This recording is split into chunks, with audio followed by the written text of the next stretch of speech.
ഈശോയ്ക്ക് സ്തുതിയായിരിക്കട്ടെ. ഈശോ നമ്മളെല്ലാവരെയും സമർത്ഥമായി അനുഗ്രഹിക്കട്ടെ. നമുക്കിന്ന് വിശുദ്ധ മത്തായിയുടെ സുവിശേഷത്തിലെ 12-ാം അധ്യായത്തിലെ 36-ാമത്തെ വചനം വായിക്കണം. ഞാൻ നിങ്ങളോട് പറയുന്നു, മനുഷ്യൻ പറയുന്ന ഓരോ വ്യർത്ഥവാക്കിനും വിധി ദിവസത്തിൽ കണക്ക് കൊടുക്കേണ്ടി വരും. Praise the Lord. മനുഷ്യരുടെ ഇടയിൽ എനിക്കുണ്ടായിരുന്ന അപമാനം നീക്കിക്കളയാൻ കർത്താവ് എന്നെ കടാക്ഷിച്ച് എനിക്കൊരു അവസരം തന്നിരിക്കുന്നു.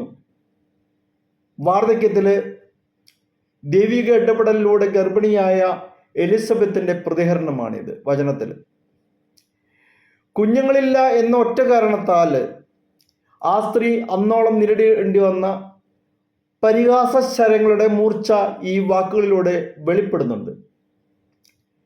അപമാനമരം ഇറക്കി വയ്ക്കാൻ ആവുമല്ലോ എന്നതിലാണ് അമ്മയാകാൻ പോകുന്നു എന്നതിലേറെ അവൾ സന്തോഷവതിയാകുന്നത്. എന്നാൽ തന്നെ 5 മാസത്തേക്ക് ആരുടെയും കണ്ണിൽപ്പെടാതെ വീടിനുള്ളിൽ തന്നെ എലിസബത്ത് കഴിഞ്ഞുകൂടുന്നുണ്ട്. വന്ധ്യയായിരുന്ന കാലത്ത് അത് പറഞ്ഞ് അപമാനിച്ചവർ വൈകിക വേളയിൽ ഗർഭവതിയായതിനെ ചൊല്ലിയും അപവസിക്കാനിടയുണ്ട് എന്ന് അവൾ കരുതി കാണും. ചതഞ്ഞ ഞാങ്ങണ ഒടിക്കാനും മങ്ങിയ തിരികെടുത്താനും വളരെ എളുപ്പമാണ്.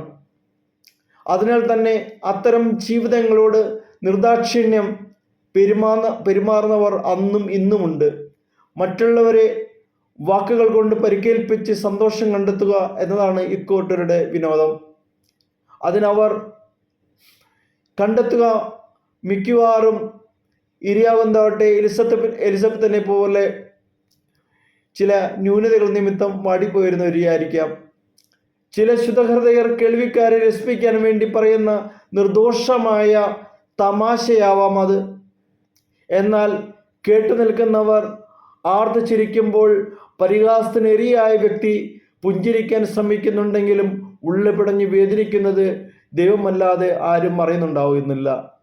കൊല്ലരുതെന്ന പ്രമാണമാണെന്ന് തോന്നുന്നു ഇന്ന് ഇത്തരത്തിൽ ഏറ്റവും അധികം ലംഘിക്കപ്പെടുന്നത്.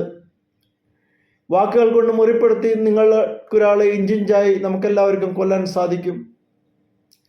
തെരഞ്ഞെടുപ്പ് വേളയിൽ പരസ്പരം ചെളി വാരിയെറിഞ്ഞ് ജനമനസ്സിനെ സ്വാധീനിക്കാനായിട്ട് ശ്രമിക്കുന്ന വ്യക്തികളുണ്ട്, രാഷ്ട്രീയ പ്രസ്ഥാനങ്ങളുണ്ട്. കൃത്രിമമായി സൃഷ്ടിച്ചെടുക്കുന്ന ആരോപണങ്ങളും വ്യക്തിഹത്യകളും സോഷ്യൽ മീഡിയയിലൂടെ വിളമ്പി ആളുകളെ സ്വാധീനിച്ച് ജനവിധി അനുകൂലമാക്കാനുള്ള ശ്രമങ്ങൾ നാടിൻ്റെ മൂല്യവ്യവസ്ഥയെ തന്നെ ജീർണിപ്പിക്കുന്നതാണെന്നാണ് സത്യം.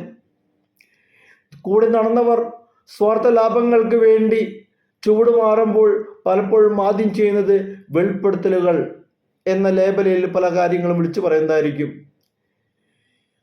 അത് വ്യക്തിഹത്യകളാണ്. സാമൂഹിക മാധ്യമങ്ങളിൽ പ്രചരിച്ച അപമാനങ്ങൾ നൊന്ത് ജീവനൊടുക്കിയവരും ഒരുപാടുണ്ട് ഇന്നത്തെ കാലത്ത്. മനുഷ്യൻ പറയുന്ന ഓരോ വ്യർത്ഥവാക്കിനും വിധി ദിവസത്തിൽ കണക്ക് കൊടുക്കേണ്ടി വരും. മത്തായിയുടെ സുവിശേഷം 12-ാം അധ്യായത്തിന് 36-ാം വചനം വ്യക്തമായിട്ട് തിരിച്ചു പറയണം. അതിൽ തുടർന്നും പറയാണ്. അതിൽ പറയുന്നുണ്ട്, നിന്റെ വാക്കുകളാൽ നീതീകരിക്കപ്പെടും, നിന്റെ വാക്കുകളാൽ നീ കുറ്റക്കാരനെ വിധിക്കപ്പെടുകയും ചെയ്യും. പ്രിയമുള്ളവരെ, നമ്മുടെ വാക്കിനെ നമ്മൾ കടിഞ്ഞാണിടണം. അമ്മയുടെ ഉദരം മുതൽ അവസാന ശ്വാസം വരെ പരിഹാസങ്ങൾക്ക് വിധേയനായ മനുഷ്യപുത്രൻ ഉള്ളുനൊന്ത് പറഞ്ഞതാണിത്. മറ്റുള്ളവർക്ക് തന്നെ കുറിച്ചുള്ള അഭിപ്രായങ്ങൾ ചേർത്ത് വെച്ചാണ് ഒരാൾ തൻ്റെ ആത്മവിശ്വാസം കെട്ടിപ്പൊക്കുന്നത്. എത്ര കാലത്തെ ശ്രമഫലമായാണ് അത് രൂപാന്തരപ്പെടുന്നു. അതിന് കാവലാളാകുന്നതിന് പകരം നിർദ്ദയം വാക്കുകൾ കൊണ്ട് തല്ലി ഉടയ്ക്കുന്നത് ഏറ്റവും വലിയ പാതകം തന്നെയാണ് ഇന്നത്തെ കാലത്ത്. സ്നാപകന്റെ ജനനത്തിൽ അയൽക്കാരും ബന്ധുക്കളും കുടുംബത്തോടൊത്ത് സന്തോഷിച്ചു എന്ന് തുടർന്ന് വായിക്കുമ്പോൾ ആശ്വാസമുണ്ട്. വന്ധ്യയായ എലിസബത്തിന്റെ കാര്യത്തിൽ സങ്കടകാലത്ത് പരിഹസിച്ചവർ സൗഭാഗ്യകാലത്ത് കൂടെ സന്തോഷിക്കാൻ തയ്യാറാവുന്നുണ്ടല്ലോ ദൈവമേ എന്നുള്ള ചിന്ത അവിടെ കടന്നു വരുന്നുണ്ട്. മനുഷ്യരിൽ നിന്നുള്ള അപമാനങ്ങൾക്ക് മറുപടി കൊടുക്കാതെ തമ്പുരാന്റെ കരുണയിൽ ശരണം തേടുന്ന ജീവിതങ്ങൾക്ക് ഇന്നല്ലെങ്കിൽ നാളെ അവിടുന്ന് നീതി നടത്തി കൊടുക്കുക തന്നെ ചെയ്യും. പ്രിയമുള്ളവരെ, ആ സത്യം നമ്മൾ മനസ്സിലാക്കുക. കീറി മുറിക്കുന്ന വാക്കുകൾ അസ്ഥാനത്ത് പറയുന്നത് ഉപേക്ഷിക്കുക.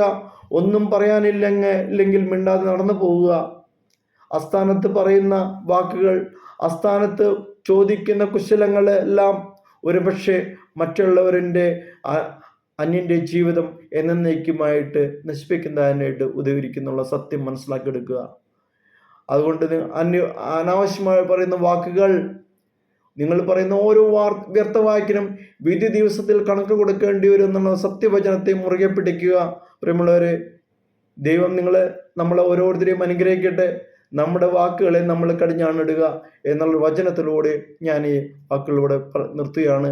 ദൈവം നമ്മളെല്ലാവരെയും അനുഗ്രഹിക്കട്ടെ. കർത്താവെ, ഞങ്ങൾ വാതുറക്കുമ്പോൾ അത് അപരൻ്റെ നാശം വരാതെ, കർത്താവിനെ അത് അപരൻ്റെ ഉന്നതത്തിന് വേണ്ടിയിട്ട് പ്രയോഗിക്കുന്ന വാക്കുകളായി മാറാനും, പരിശുദ്ധാത്മാവിന്റെ അഭിഷേകത്താൽ ഞങ്ങളെ മറ്റുള്ളവരിലെ നന്മ കണ്ട് സംസാരിക്കാനും ഇടയാക്കണമേ. കർത്താവെ, ഞങ്ങളെ ഓരോരുത്തരെയും അനുഗ്രഹിക്കണമേ. ഹല്ലേലൂയ.